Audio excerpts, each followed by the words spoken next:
Olá, querido amigo, tudo bem? Nós estamos aqui no estudo bíblico. Nós estamos agora no 15º estudo, são 20 lições, olha, muito conteúdo. Nós estamos aqui no 15º, vamos falar sobre a construção do santuário. Você estudou sobre o santuário? O santuário terrestre, idealizado por Deus e desenvolvida por Moisés, é muito interessante você estudar esse assunto, tá? Muitas profecias e muitas ideias ali assentam sobre esses símbolos da construção do templo. Se você é cristão e não estuda esse assunto, está perdendo muito tempo da sua vida, tá? Muita coisa que você gostaria, desejaria entender, não está entendendo por falta desse conhecimento. E viu João a Jesus que vinha para ele e disse: eis o Cordeiro Deus que tira o pecado do mundo. Olha, já é um símbolo. Por que Jesus é comparado a esse cordeiro aqui? Então tem que estudar o santuário. O símbolo de humildade, de simplicidade, alguém. Uma ovelha, eu nunca peguei uma ovelha, mas que ela é muito cuidadosa, ela é muito sensível, ela é muito, né? Ela confia muito no pastor, porque ela não consegue correr de um lobo ali, ela morre ali mesmo. E Jesus é comparado a esse cordeiro, né? Que era oferecido para sacrifício também. Salomão construiu um templo enorme com todos os detalhes, né? O templo que Moisés idealizou, ele era muito móvel, poderia carregar ele no deserto. E agora o santuário agora era um lugar fixo. Bem, o santuário, vamos fazer alguns detalhes aqui. Ele era dividido em 3 partes, né? Santo, Santíssimo e o pátio. O pátio é a parte onde as pessoas ficavam lá fora, o pecador, o sacerdote recebia ali, né, o sacrifício. E o segundo compartimento ali tinha, aqui tem um detalhezinho aqui, né? O lugar santo e o santíssimo. Quem entrava no lugar santo era o sacerdote ali. No santíssimo era o sumo sacerdote.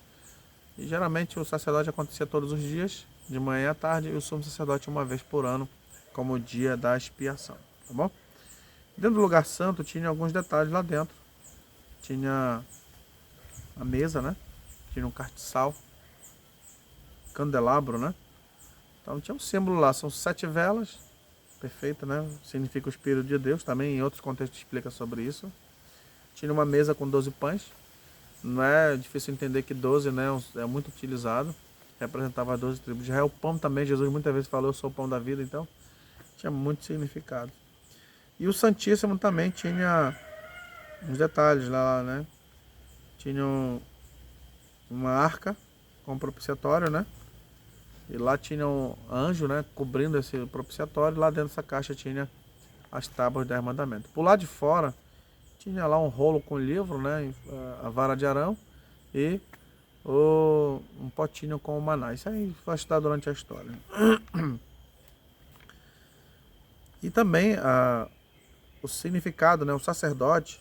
Olha aqui como é que era essa mesa, né, o propiciatório e 2 anjos aqui e o sacerdote. Interessante que os detalhes do sacerdote, na roupa dele tinha uma estola sacerdotal com 12 pedras, né? Cada pedra representava uma tribo. E dentro dessa coroa aqui tinha escrito, né, santidade ao Senhor, toda feita de ouro, né? E ele usava um perfume especial. Tem muito detalhe para a gente estudar, mas olha, se a gente for analisar aqui, tudo representava, tinha uma questão pedagógica por trás ali, para impressionar o sacerdote, para impressionar o povo de Israel, que Deus ele queria estar com ele naquele momento ali, tá certo?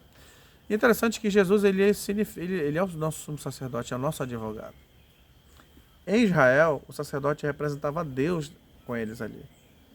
E perante Deus, o sacerdote representava o povo. É assim que funcionava, como se fosse um intermediador. As pessoas não confessavam o pecado para ele, para o sacerdote, confessavam para Deus. Simbolicamente, o pecado passava para aquela ovelha que morria no lugar do pecador e o sacerdote intercedia.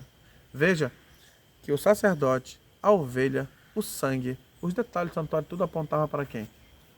Não é difícil entender isso aí. Apontava para Jesus. Quando Jesus morre, isso não faz mais sentido nenhum continuar sacrificando, né?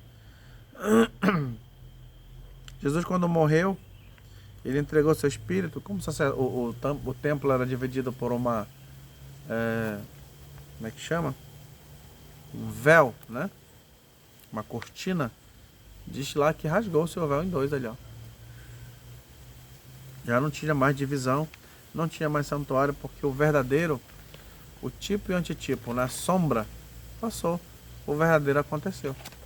Tá certo?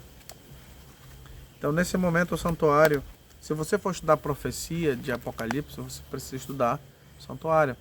Se você precisa estudar, entender o livro de Daniel e outros símbolos, estude profecias e estude o santuário também. Tá bom? Então nós precisamos estudar esses símbolos aí, porque elas têm uma questão pedagógica por trás para nos ensinar.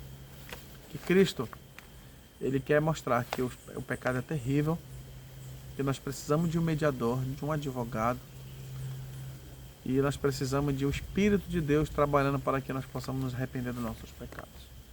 Meu amigo, não sei se você já pecou, se você está com uma consciência pesada, busca o Senhor.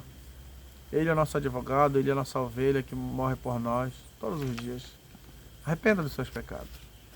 Que Deus vai nos dar a válvula de escape, né, para livrar dessa tensão que o pecado causa em nosso coração. Então que Deus nos abençoe e possamos avançar nesse estudo, no final, transformado pela graça de Cristo. Muito obrigado e participe conosco desse canal, se inscreva. Um forte abraço e até a próxima.